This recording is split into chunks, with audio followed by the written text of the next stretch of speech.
Today we are going to start talking about unsupervised learning. So far, all the techniques we had done with had something to do with supervised learning. And in supervised learning, we assume we had a response which is correlated with some variables, some independent variables, and we assume this response is known. But as we learned and we discussed in the very first session, it may not be the case in some of the examples. For example, let's say you want to classify different categories of customers based on their purchasing power. Let's say we have some customers here, some here. So we just want to categorize them, and we do not know presupposed group names. So we do not know if we have this group and that group, and you just want our algorithms find a separation between the two based on these two variables, x1 and x2. So whenever we have such a cases that y is not known, and usually when y is not known, that means there were not that much of human intervention. So when y is not known, we are dealing with unsupervised techniques. So most of these methods are used as a type of prediction or categorization when we do not have response variable y. So it only works on our features space, P features space, and try to somehow categorize them or extract some information from that those P variables. In this chapter, we are going to speak about two of these famous unsupervised learning techniques. The first one is principal component analysis. I think that will be the subject of our first video. And the second video, we are going to talk about two types of clustering methods and show how clustering methods can be used to categorize data in an unsupervised way. One of the great algorithms that we're going to speak about is called k-means clustering method. So there is a lot to cover, and I assume the principal component analysis part is more mathematical, so the mathematics behind it is more intense. So one of the problems of dealing with unsupervised learning is that in unsupervised learning, we cannot validate our predictions. Why? Because we do not have a response to begin with. What should we compare our response with? There's nothing to compare it with. So unfortunately, there's no way of validating the techniques. For example, if you want a subgroup of shoppers, you want to categorize groups of shoppers based on the characteristics they have in borrowing and purchase history. There is no way to see how well you're doing, and that's a very strong problem. So that's why in some cases we are just combining an unsupervised learning with supervised learning. So we first look at an unsupervised technique to classify or summarize the data in some way, and then we use supervised learning. So specifically now, when we are in the age of information, most of our data is unlabeled. For example, if you look at the Google pictures, so figures in Google, you see a bunch of pictures. Let's say this is a picture of a plate with a fork. Sorry for my very bad drawing. And let's say this is another fork with a plate. And let's say these pictures are not labeled. If they're not labeled, and if you use an algorithm that can find these and call them, let's say, anything it wants and just categorize it in one category, then you're using unlabeled data, and that's why it's unsupervised learning. And it has a lot of difficulties to deal with such type of data. For example, if you just want to see how well a review, how a review is related to whether or not the review of the reviewer is positive or negative, or favorable or not. It's not hard to use. It's very hard to use computer because of sarcasm. For example, how do you interpret sarcasm? So there are a lot of difficulties dealing with such unlabeled data, but at the same time, since nowadays a lot of data that is being captured are unlabeled, it might not be too bad to work on some unsupervised algorithms as well. So the first unsupervised algorithm we are dealing with is called principal component analysis. In short, PC. I don't know why P is. Oh. In short. Oh. Okay. In short, PCA. Principal component analysis. It produces a low-dimensional representation of high-dimensional data with using some sequence of linear combination of these variables. And each time it summarizes it, it somehow tries its best to capture most of the variability that exists there. So sometimes these principal component methods are used just to visualize what's going on inside your data. Sometimes it is being used first to just have some principal components first and then use them in regression lines. So basically, what we are trying to achieve in principal component analysis is that let's say you have x1 and x2, two variables. Let's say this is your income, this is balance, and let's say these are the points that we have. So in this two-dimensional data, the first thing principal component is trying to do is to find a direction which contains most of the variability of the data. So in this direction, most of the variability is being captured. The second thing it does is it tries to find the second direction in which the rest of the variability is being captured. So that will be my first direction. This is my second direction. So our goal is to find these directions. So to sum up, principal component analysis try to find directions in which the data has the most variability. And listen carefully, we are not trying to predict x2 based on x1. So this is not a regression line. What we are trying to find is a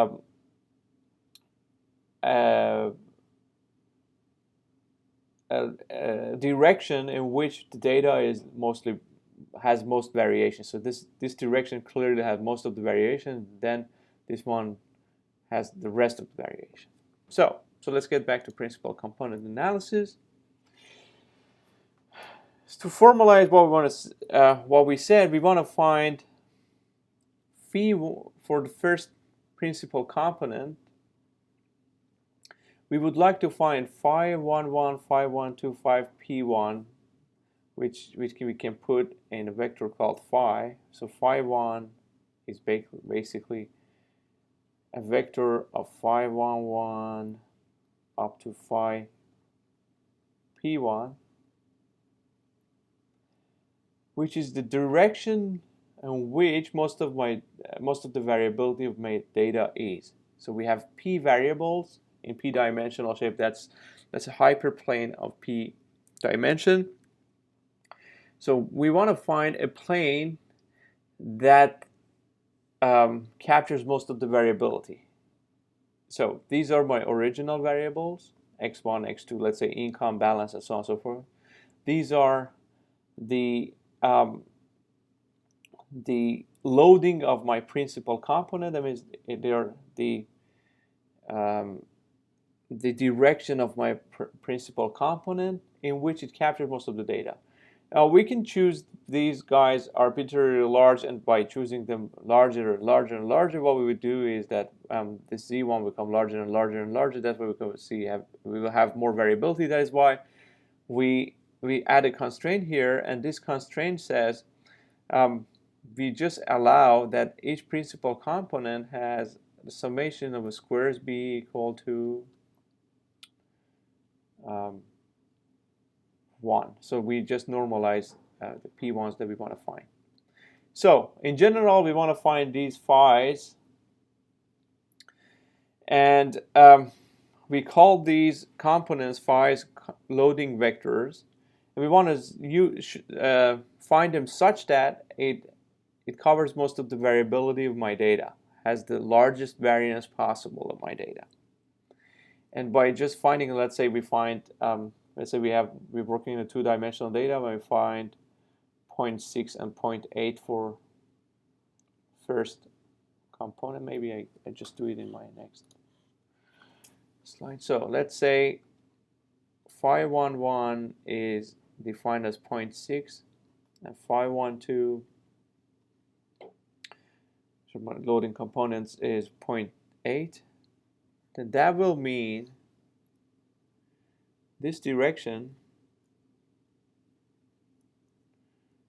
So we have one. So let's say this is direction of phi1. This is direction of phi. So this direction. Oh, that means this direction has most of my most of my variability is being captured. I don't know why I have some trouble with this. Maybe I have to use default properties. Okay. Maybe I use another color. Okay. Okay, green is doing better, I guess. Okay, and red is doing better, I guess. Okay, so we want to find this vector, which is 0.6, 0.8, that define most of the variability in my x1, x2 data.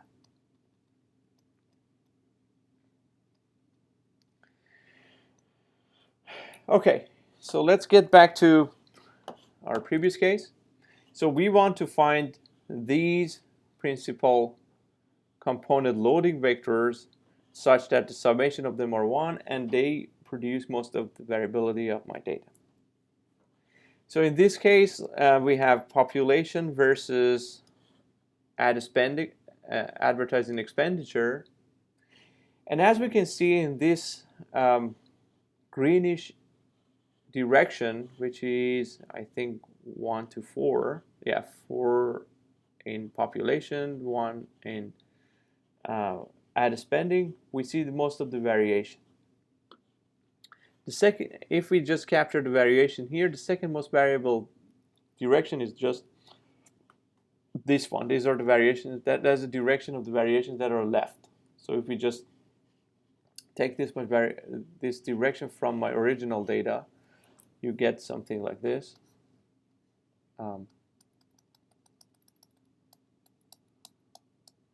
We get something like this.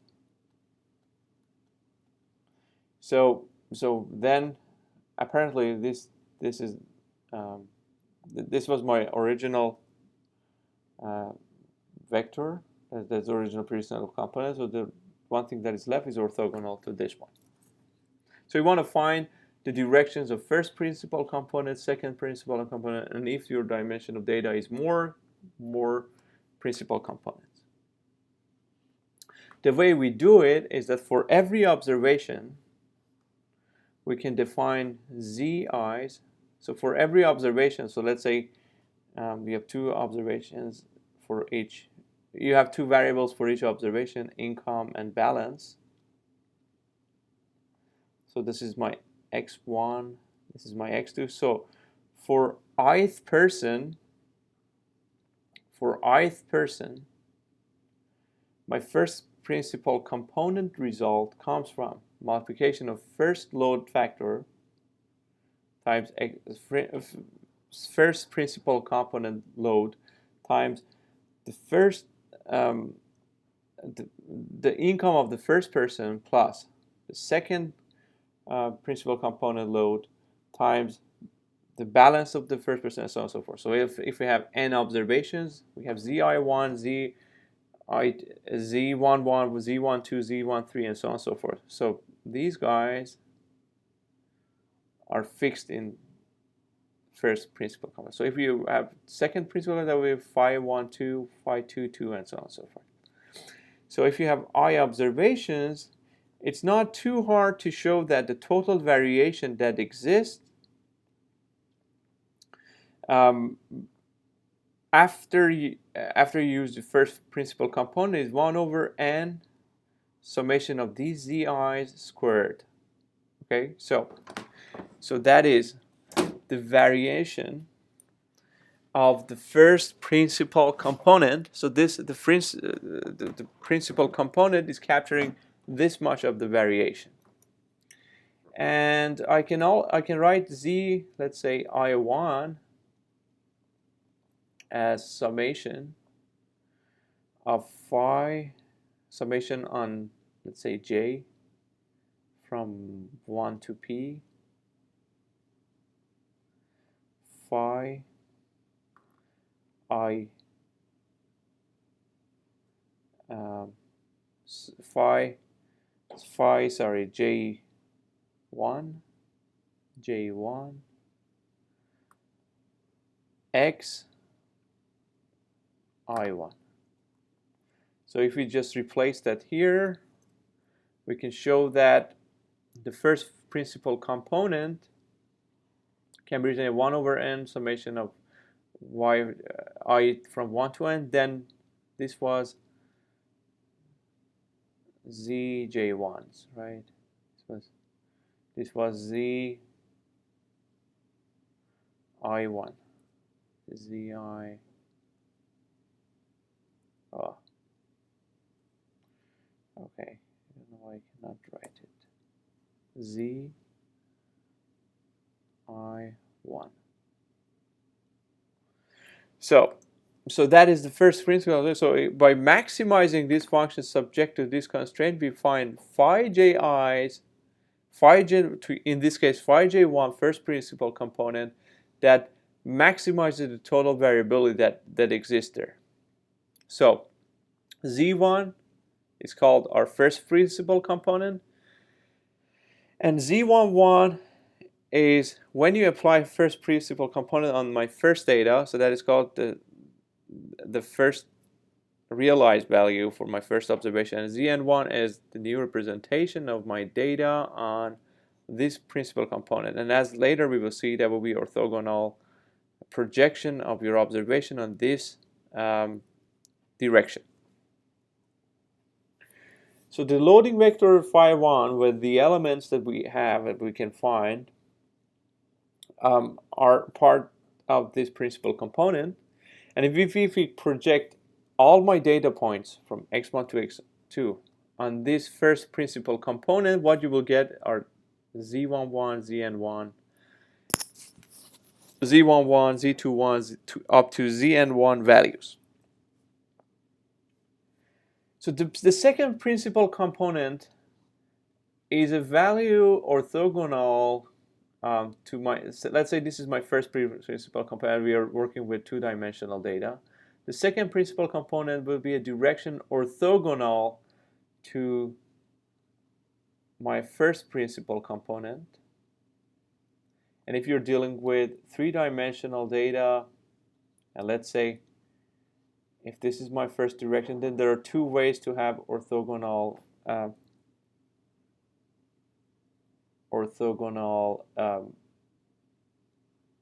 vector on my first principal component. So that will be z1, z2, and z3. So that will be the next orthogonal or uncorrelated principal component in my data that has the highest variance. So beside z1, what is left can be captured by z2 in my first case. And here, between z2 and z3, the one that captures most of my variability after z1 will be considered. And to find these loading factors, we need to use eigenvalues. And seeing, it's a bit of algebra to find it, but mathematically it's very easily solvable. So it turns out that if if z2 and z1 are uncorrelated, that means they're orthogonal or perpendicular. So basically we can find first principal component direction, second principal component direction by So if you have already found the first principal component, the second principal component is the one that has the most variation. Subjected to that is orthogonal to Z1. The third principal component is the one that has the highest, captures highest variability, constraint on the fact that it's orthogonal to phi2 and phi1, and so on and so forth. So here, let's see the graphical representation of principal components to understand it better. And I bet after this picture, you get a better sense of what principal components are. So here we have data on 50 states. And in these states, we have 4 variables, so P is 4.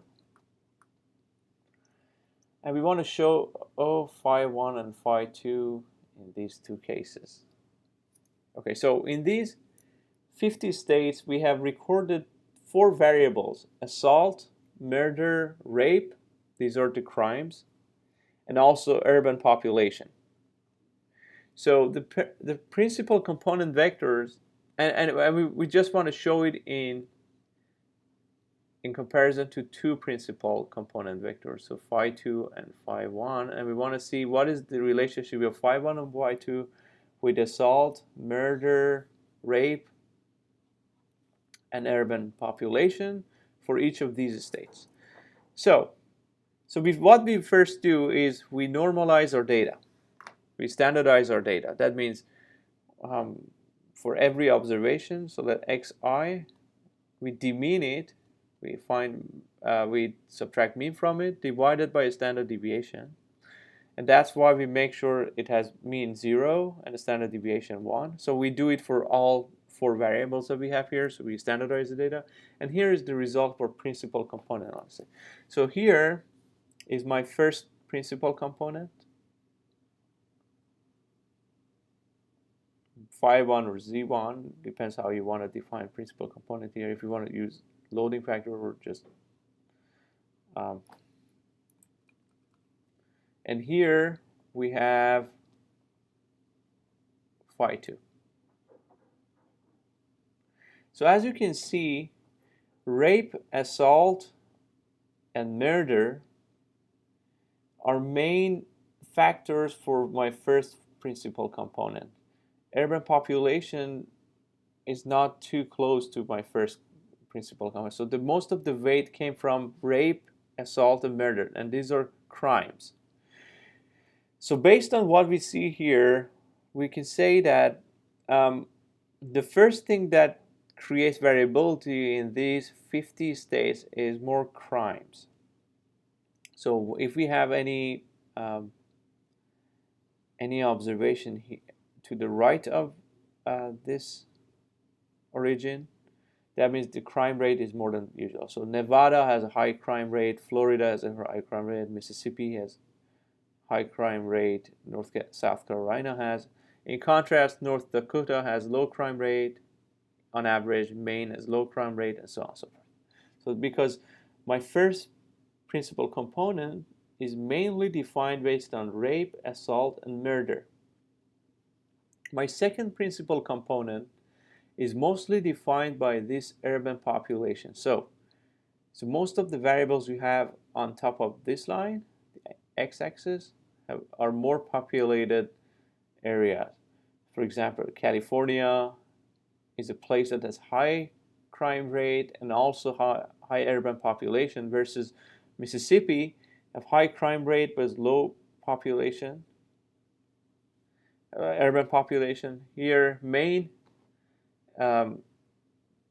has average urban population but low crime rate, and those states that are here are just medium level. So for example, Virginia has average number of crimes and average number of population, and so on and so forth. So as you can see, based on these 4 variables, we can visualize what data we have, and that's so powerful. So let's review this graph again. So with these principal components, the first thing we observe is that my first principal component is mainly defined by rape, assault, and murder. The second thing we learned is that the second principal component is mainly defined by urban population. So anytime we are to the right of my y-axis, that means the crime rate here is more than average, and here is less than average. Anytime you are up from x, that means your state has more than average urban population. Here, whenever you're below that, it means less urban population. If you're in the middle, that means you have average level of urban population and average level of crime. And we can see that was just by looking at the values of principal component loadings. For example, for rape, the first loading is 0.54. No surprise that the first principal component has high weight from rape versus the second principal component has very low weight on rape.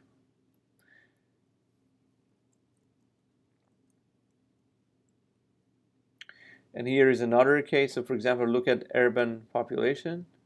Urban population has very low rate load on principal component 1, but very high load on principal component 1. The closer you are to 1, the closer, the more the load of this variable on the principal component. And to show you visually what those principal components are doing, assume you have 3 variables, x1, x2, and x3. So the first principal component is a plane that has the smallest orthogonal distance from all of my observations. So here we have these observations. Just for the sake of simplicity, we colored them so that you can just see what is going on later in principal component. As you can see,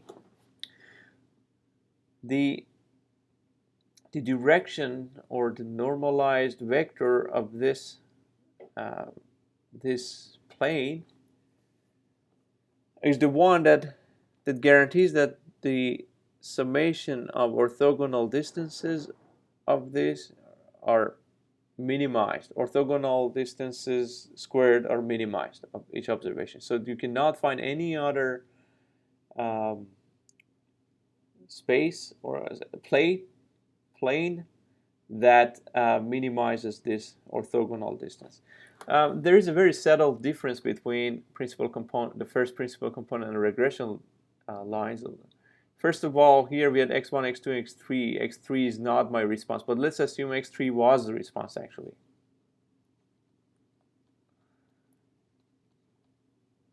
So let's say these were my observations. Then you were interested to find a plane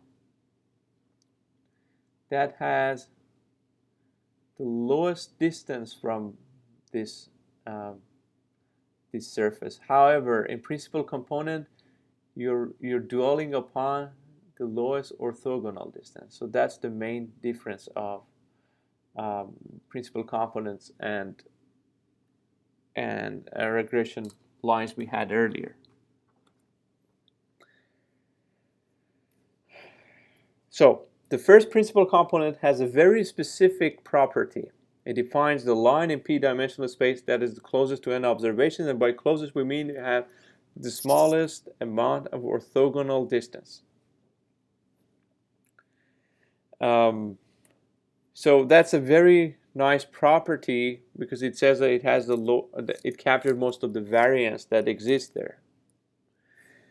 And the closest means it has the smallest average squared Euclidean distance.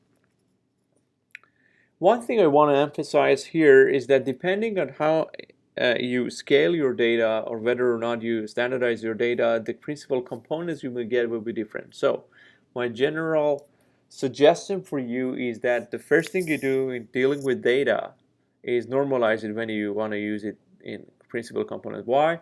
Because let's say you have used different so here we have the case that all the values were normalized, but here is the case that the data has not been normalized in any way. That means urban population is measured in every person. So let's say California will have, let's say, 20 million observation, a value of 20 million. It's a very high value. But Maine, let's say, has 10,000. So you see these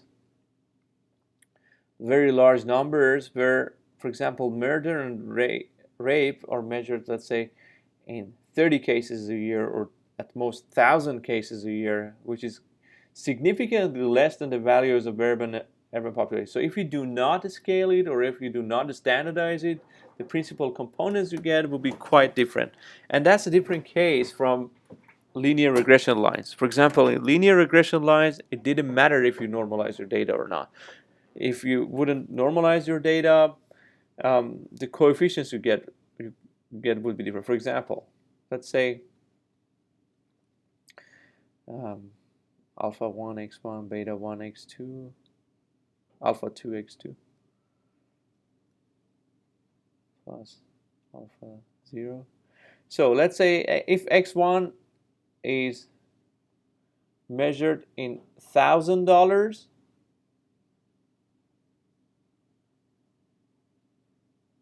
then alpha 1 would be just, and let's say we have x1 compared to, x1 is measured in $1,000. We have another x1 which is measured in dollars. So for example, $1 million in the second case would be 1,000. Here is just 1 million.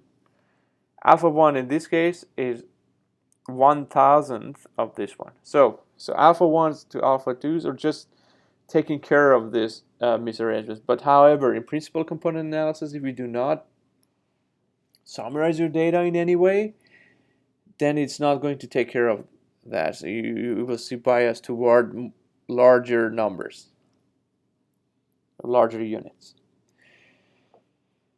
So some of the questions that we may need is how many principal components should we use? You can use up to p principal components if p is less than n minus 1. That means if you have 10 features and you have 200 observations, you can have up to 10 principal components. But it's usually better to use as least as possible.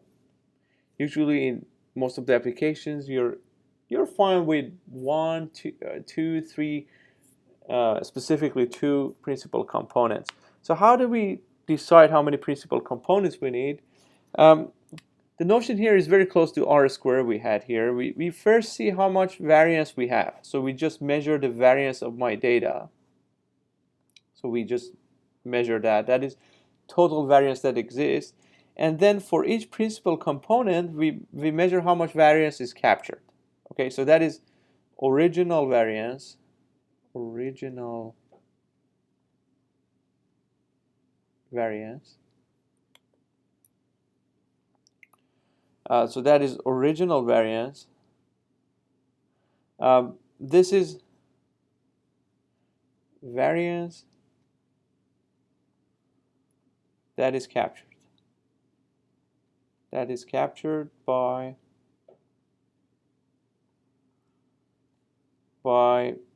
first principal component, PC1. Mth principal component.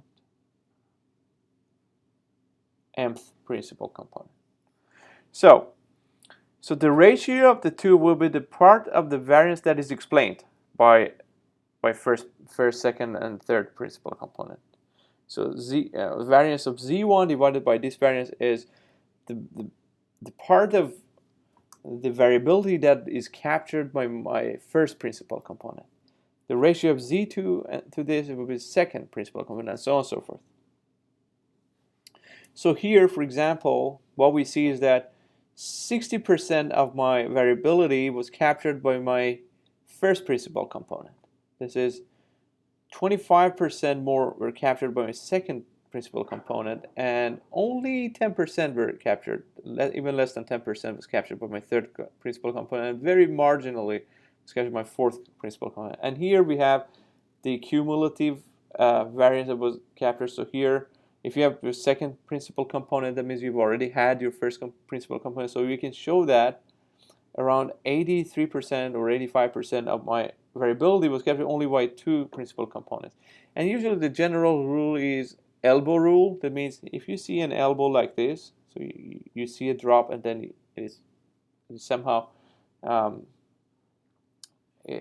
flattened out, you stop here. So here we can see that two or three, at most three principal components are way more than enough.